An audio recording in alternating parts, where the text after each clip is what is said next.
Hello, everybody. It's Laura, and today I just wanted to share with y'all one of my favorite book that is for advanced readers, and it's a very interesting book, and I hope you like this. It's called Nobody. Um, Super interesting. I actually found this at a flea market. But no, actually I found it at a church sale. And yeah, it was like a church sale, like was selling all these books. And funny story is that me and my cousin, we were there at the same time shopping, and we were like fighting over the books, but I don't know if she remembers, but I do. But this was one of the books, and I have let many people read out of this book, and they told me that it's such an amazing book.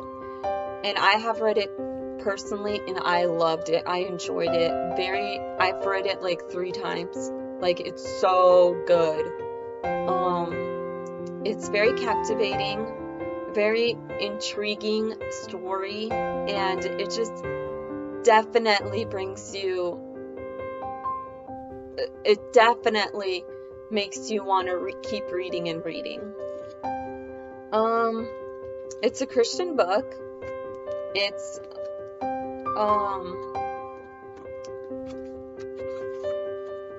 has some questions in the back, like, for example, the book of Proverbs tells us repeatedly that wisdom comes from God and implies that wisdom and understanding are two of the most vital things for which we can pray. Do you pray for wisdom? Review wisdom in Proverbs. What are your motives? What are your motives when you serve? Do you ever find yourself attempting to please men rather than Jesus? Do you serve as a result of peer pressure and man-made obligation?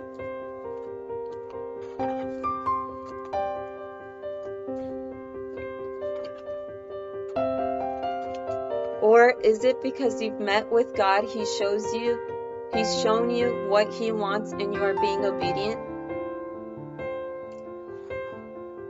Does it ever seem as if you need to guard yourself from being pulled into many service obligations? But that sounds so unchristian, doesn't it? And then there's this poem at the beginning of the book, and I will just let me see if I can find it.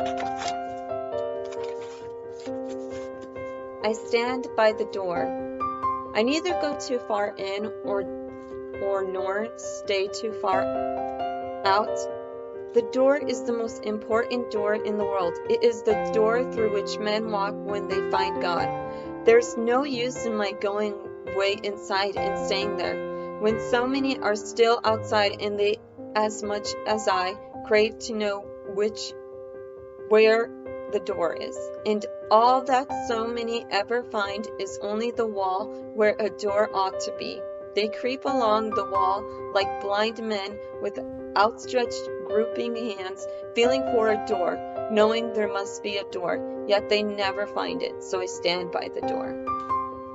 The most tremendous thing in the world is for men to find that door, the door to God. The most important thing any man can do. It is to take hold of one of those blind, groping hands and put it on the latch that only clicks and opens to the man's own touch. Men die outside that door, as starving beggars die on cold nights in cruel cities in the dead of winter, die for want of what is within their grasp. They live on the other side of it, live because they have found it.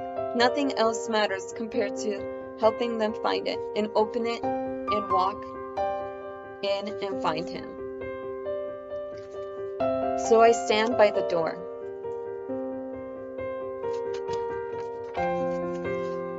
Go in, great saints, go all way in. Go way down in the cavernous cells, and way into the spacious attics. It is a vast, roomy house, this house where God is. Go into the deepest of hidden casements of withdrawal, of silence, of sainthood. Some must inhabit those inner rooms, and know the depths and heights of God, and call outside to the rest of us how wonderful it is. Sometimes they take a deeper look in, sometimes venture in a little farther, but my place seems close to the opening, so I stand by the door. I admire the people who go way in, but I wish they would not forget how it was before they got in. Then they would be able to help the people who have not yet even found the door, or the people who want to run away from God again.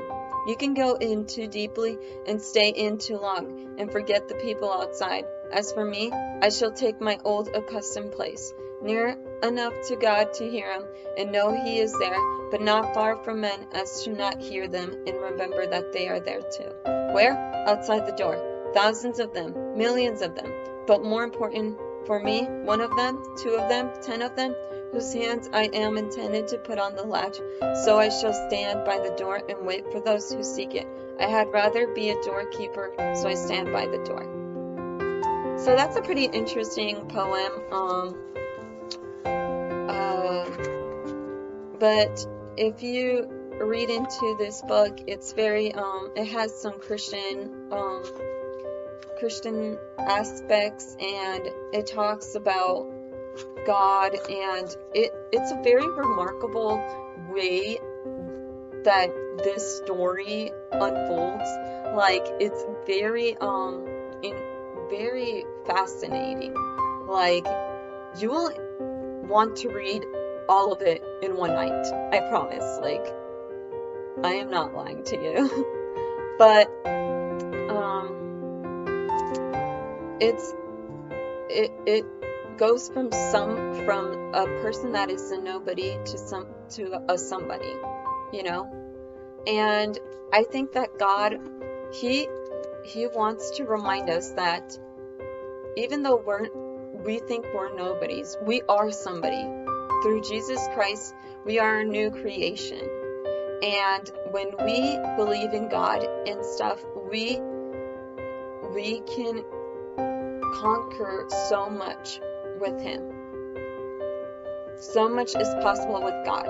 And through listening to God, we may be able to even be a witness, even if we're a nobody. So I'd say to give this book a shot. Like, I think you would enjoy it. And let me see if there's anything, or what 2 people said about him. Read this book where you can make a little noise. From the time Hudson Ambrose dips his hand into a dead man's pocket until the moment this novel ends, you're going to find yourself talking back at the pages. Literally. I agree with that sentence. But, and Tom Morrissey. And then there's another one. Nobody made me look at my life and how I put my faith in action. Everybody should read this book. Totally agree with this person. Colin Cabo. And yeah, I'd say go and try this book out. Also, don't forget the actual best book that you can always read, which is the Bible. And I know I haven't done this in the previous videos with my books, but I just want to say that the most wonderful book out there cannot compare to the amazing Bible that God has written for us, that God has given us. So these things may perish, but God's words will never perish. And I just want to share with you all books that, that I think that Christian people should be reading, enjoy some reading. And it's not bad to pick up a good book. So, alright, if you guys agree with me or anything, if you like this video, please give me a like, subscribe, or even comment. Tell me what you think. And if you read this book or haven't, even comment below. Let me know what you think. And, alright. Have a wonderful day. God bless you.